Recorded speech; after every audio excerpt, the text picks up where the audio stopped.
Today took us to the southern part of Alto Adige, where we first stopped at a beautiful village called Tramin, which is supposedly the birthplace of Gewürztraminer, and went to Cantina Tramin, where they have some exceptionally old Gewürztraminer, and we were able to taste some there looking over the vineyards, and it was magical. I smell apricots.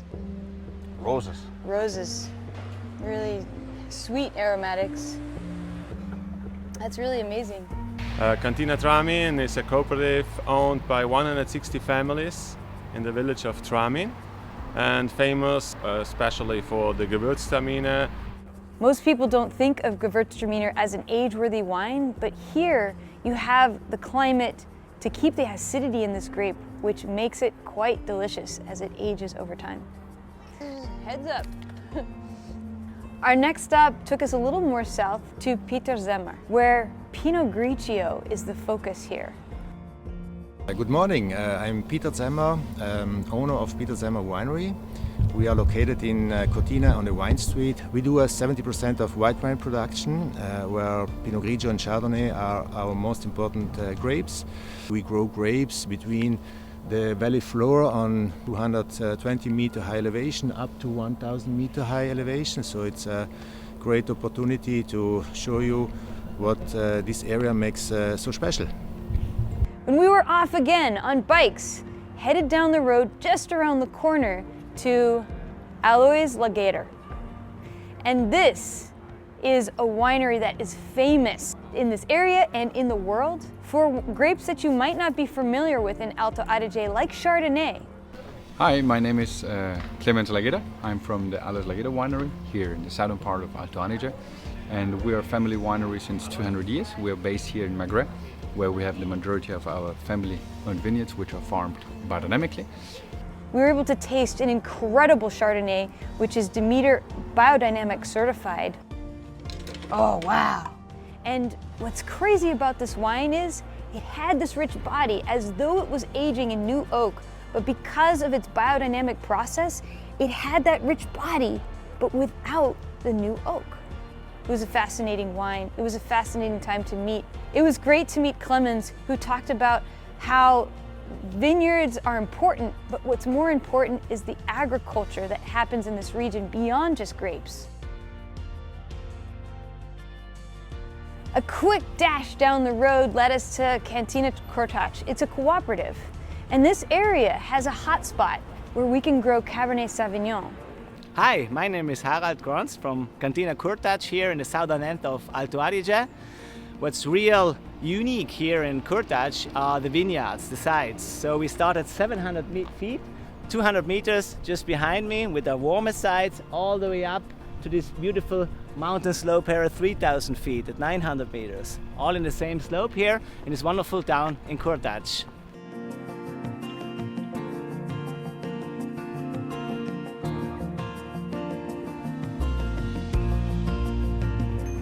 There were some incredible other wines here too that we were able to try, such as an aged, 55-month aged on the lees sparkling wine, Blanc de Blanc.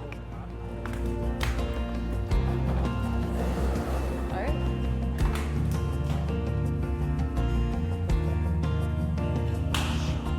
Bike and wine trip, huh? Couldn't get better. Doesn't get better. No. A quick jaunt and a small climb led us to our last place, Tiefenbrunner, which is actually sitting on top of a very, very old water source. It's a spring, and the water there has a really high calcium content. When you taste the water, I noticed this incredible texture on my tongue, and then when I tasted the wines, I noticed the exact same texture in them as well. My name is Christoph Tiefenbrunner, and I am from the winery Tiefenbrunner. We had our iconic wine, the Feldmarschall von Fenner, single-vineyard, which is on 1,000 meters of altitude, a really special wine of the great Müller-Thurgau. I mean, just smelling onto it and you know why. I'm smitten by their wines because they have this delicacy, freshness, and there's a textural element to it. And also, just sitting in their garden is a unique experience. Now we're in St. Michael-Eppan. We walked into their brand new cellar where they make an incredible aged white blend from this region, which has a new art label every year. And each one is so unique because it reflects the vintage. We're very excited to try this wine, but Hans says we can't try it until we do the big climb. And hopefully, if we make it to the top, we'll get to try their prestige bottle. It's going to be a great climb. We're going up the Passo Mendola. And yeah, finally we're doing some altitude, some climbing.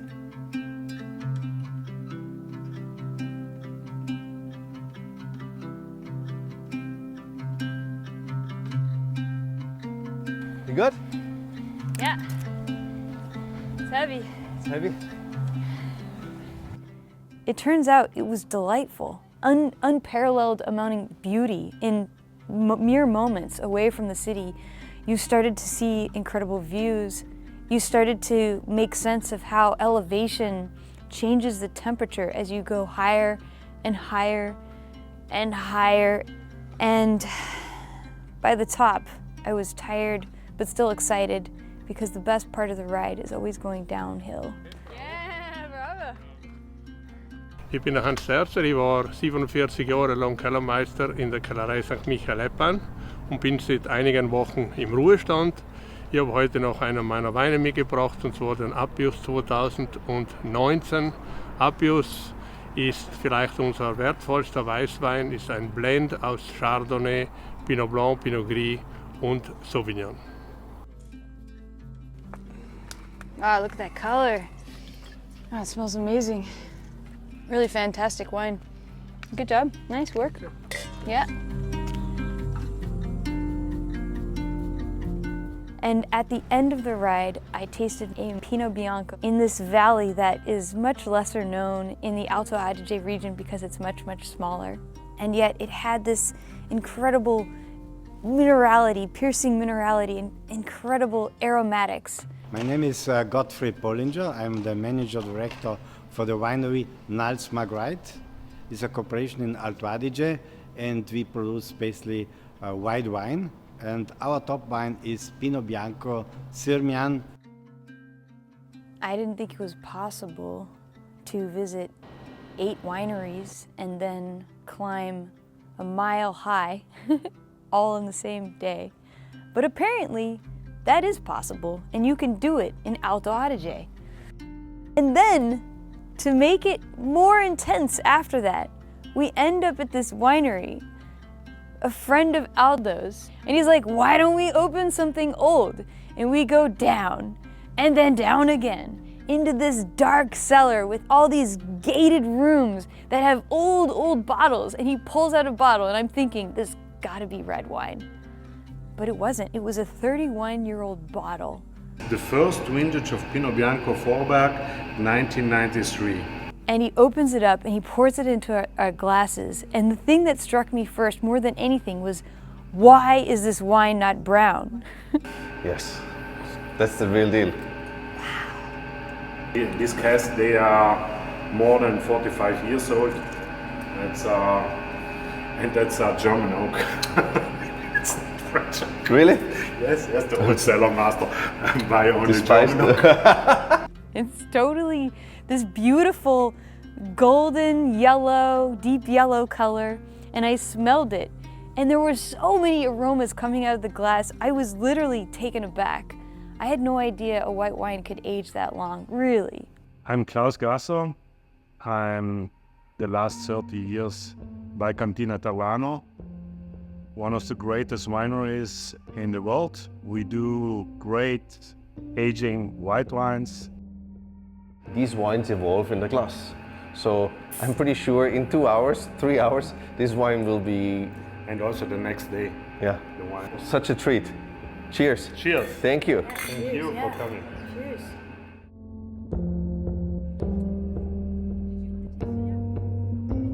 Eighth winery and we're still going. Still strong. Hi, I'm Lea. I work for Cantina Kaltern in the beautiful village of Kaltern. We're an old established winery in Alto Adige, exists since 1900, and one of our most important wines is the Quintessence Calte Rosé Classico Superiore, a great representation of the Schiava grape variety. Hi, I'm Elisa from the winery Kettmeyer in Caldaro in Alto Adige.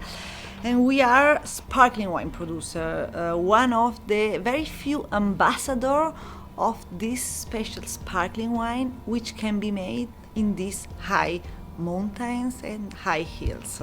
Now we're going to dinner and have a delicious sparkling wine, which just picks us up and primes us for dinner. So cheers.